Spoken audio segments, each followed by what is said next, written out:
बिस्मिल्लाहिर्रहमानिर्रहीम। अस्सलाम वालेकुम। एक बार फिर चैप्टर नंबर 21 का ही लेक्चर नंबर 6, वही आर्टिकल आयनाइजेशन।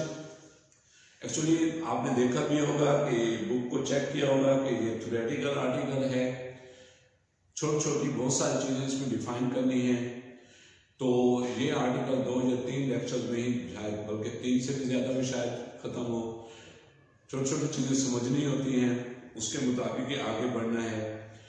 तो अब इसमें रेंज की बात हम कल कर चुके थे, मतलब पिछले लेक्चर में कर चुके थे।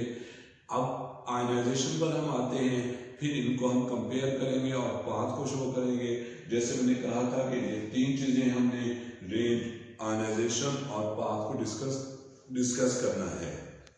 अब आयनाइजेशन का मतलब लास्ट लेक्चर में भी किया था, चैप्टर नंबर 20 में भी बात हुई थी कि इलेक्ट्रॉन को रिमूव करना किसी भी ऑर्बिट से, बल्कि शायद केमिस्ट्री वाले तो कहते हैं कि इनर ऑर्बिट से, बहरहाल इलेक्ट्रॉन को एटम से रिमूव करने के फिनोमिना को हम नाम देते हैं आयनाइजेशन का।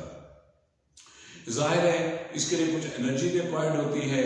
तरीका क्या होता है, किस तरह इलेक्ट्रॉन रिमूव किए जाते हैं, वो डिस्कस करते हैं। एनर्जी जो रिक्वायर्ड होती है वो इक्वल होती है, और नेगेटिव में नहीं बल्कि पॉजिटिव होगी, कि जो इलेक्ट्रॉन जिस ऑर्बिट में, जिस एनर्जी लेवल में रिजाइड कर रहा है, उतनी ही एनर्जी प्लस में यानी हमें प्रोवाइड करनी होगी।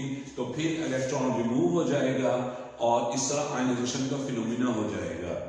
जैसे हम हाइड्रोजन के एग्जांपल लें कि हाइड्रोजन का पहला जो एनर्जी लेवल है उसकी एनर्जी है -13.6 electron volt, -3.4, -1.5 electron volt and so on.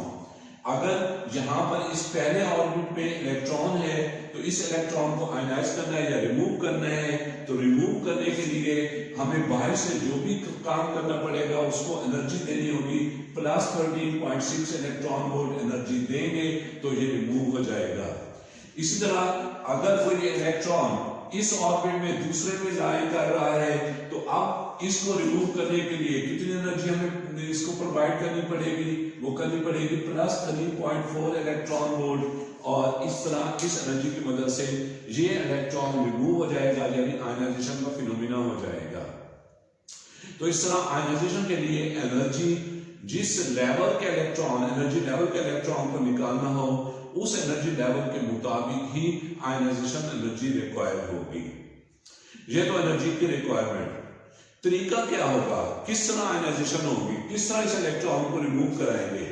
तो इसके लिए 2 तरीके, एक तो कोलिजन का और इलास्टिक कोलिजन का तरीका, और दूसरे नंबर पर इलेक्ट्रोस्टैटिक फोर्स ऑफ अट्रैक्शन और रिपल्शन की मदद से भी आयनाइजेशन हो जाती है। वो देखें किस तरह।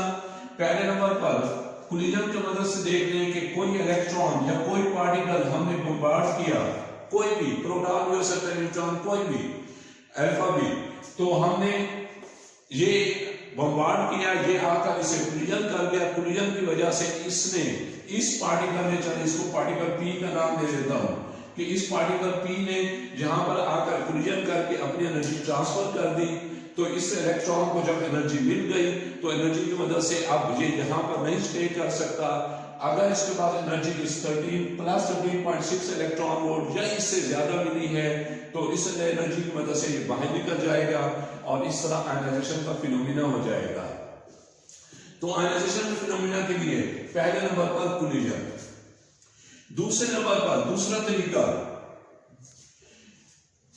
सपोज ये एक अल्फा पार्टिकल जिसका 2He4 और इसमें +2 चार्ज होता है। तो क्या कह रहे हैं, अगर ये अल्फा पार्टिकल मूव करते हुए इसके नजदीक से गुजरे, इस पर टारगेट नहीं हुआ, थोड़ा सा मिस करते हुए नजदीक से गुजर गया, तो जब ये नजदीक से गुजर रहा होगा तो ये अल्फा पार्टिकल जिसपे +2 का चार्ज है, ये इस इलेक्ट्रॉन को क्या करेगा, अपनी तरफ अट्रैक्ट करेगा, electrostatic force of attraction exert करेगा। और अगर इसकी अट्रैक्शन काफी ज्यादा है तो इस अट्रैक्टिव फोर्स की वजह से ये यहां पर टिका नहीं रहेगा, ये भी इसके साथ क्या हो जाएगा, बाहर रिजेक्ट हो जाएगा। और इस तरह बाहर रिजेक्ट होने का मतलब, रिमूव होने का मतलब ये हुआ कि आयनाइजेशन का फिनोमिना हो गया। ये एक शॉर्ट क्वेश्चन में पूछा गया है, इसने इसको डिटेल से डिस्कस किया है कि दो तरह के ऐसे आयनाइजेशन हो सकती है, एक डायरेक्ट कोलिजन की मदद से और दूसरे नंबर पर इलेक्ट्रोस्टैटिक फोर्स ऑफ अट्रैक्शन और रिपल्शन की मदद से भी कोलिजन हो सकती है, सॉरी आयनाइजेशन हो सकती है। बीटा को भी देख लें कि अगर कोई बीटा पार्टिकल, ये बीटा जिसके चार्ज नेगेटिव है, ये अगर इसके नजदीक से गुजरता है तो ये बीटा इस इलेक्ट्रॉन को क्या करेगा, रिपेल, और इस रिपल्शन की वजह से हो सकता है कि बाहर रिजेक्ट हो जाए, दूर भाग जाए। तो रिपल्शन की वजह से अब ये बाहर रिजेक्ट हो गया, और रिजेक्ट होने का मतलब आयनाइजेशन का फिनोमिना हो गया। तो ये आयनाइजेशन के लिए दो तरीके थे। ये बात खत्म हो गई। अब कंपेयर कर लेते हैं इनको रेंज, आयनाइजेशन और पाथ में। देखिए सबसे पहले नंबर पर जैसे कहा था कि मास पर डिपेंड करता है, तो चूंकि अल्फा पार्टिकल का मास सबसे ज्यादा है और इसको कंपेयर भी किया गया है कि अल्फा पार्टिकल का मास है 7000 times greater, mass of the alpha particle is greater than mass of the beta particle how many times, 7000 times। तो जब अल्फा पार्टिकल का मास ज्यादा है तो इसकी आयनाइजेशन अल्फा पार्टिकल की ज्यादा होगी एज कंपेयर टू बीटा के, एज कंपेयर टू गैमा के। तो गैमा की आयनाइजेशन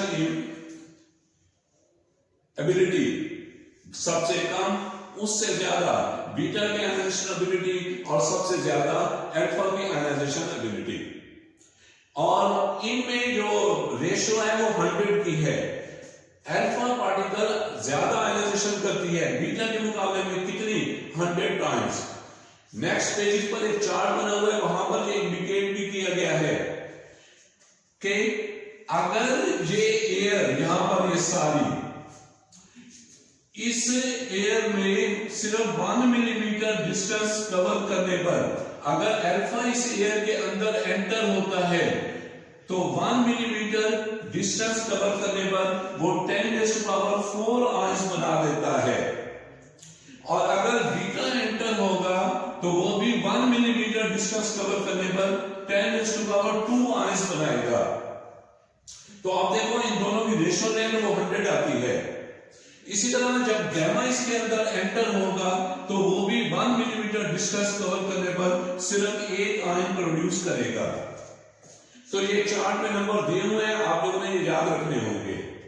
तो आयनाइजेशन एबिलिटी सबसे ज्यादा अल्फा की 100 टाइम्स एज कंपेयर बीटा, और बीटा की गैमा से भी 100 टाइम्स ज्यादा, गैमा की सबसे कम आयनाइजिंग एबिलिटी।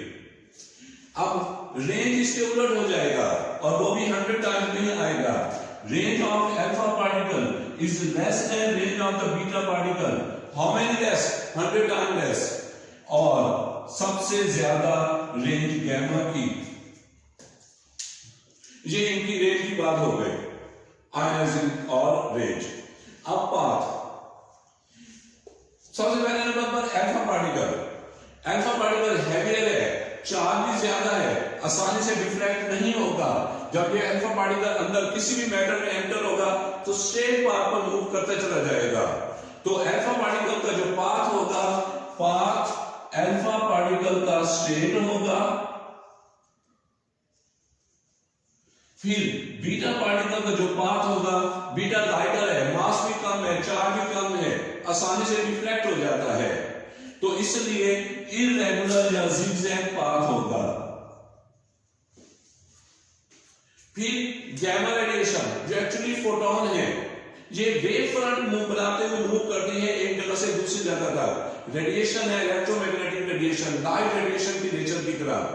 तो इसलिए गैमा का जो पाथ है वो हम वेवी बोला करेंगे। तो ये पाथ, रेंज और आयनाइजेशन और इनको कंपेयर करते हुए ये बात हो गई। अब उसके बाद इसमें जैसे आपको बताया था कि अल्फा, बीटा या गैमा जब मैटर में एंटर होंगे तो कोलिजन कोलिजन करते चले जाएंगे और कोलिजन के जरिए से अपनी एनर्जी लूज करते चले जाएंगे।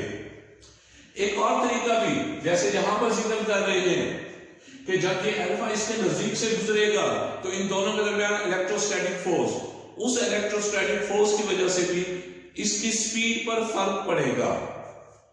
तो दो तरीकों से एनर्जी लूज करते हैं, कोलिजन के जरिए से भी एनर्जी लूज करते हैं और इलेक्ट्रोस्टैटिक फोर्स की वजह से, इलेक्ट्रिक फील्ड की वजह से भी एनर्जी लूज करते हैं। लेकिन जब ये जा रहा है इसके नजदीक, ये नेगेटिव है, तो नेगेटिव इस पॉजिटिव को अट्रैक्ट कर रहा है, ठीक है।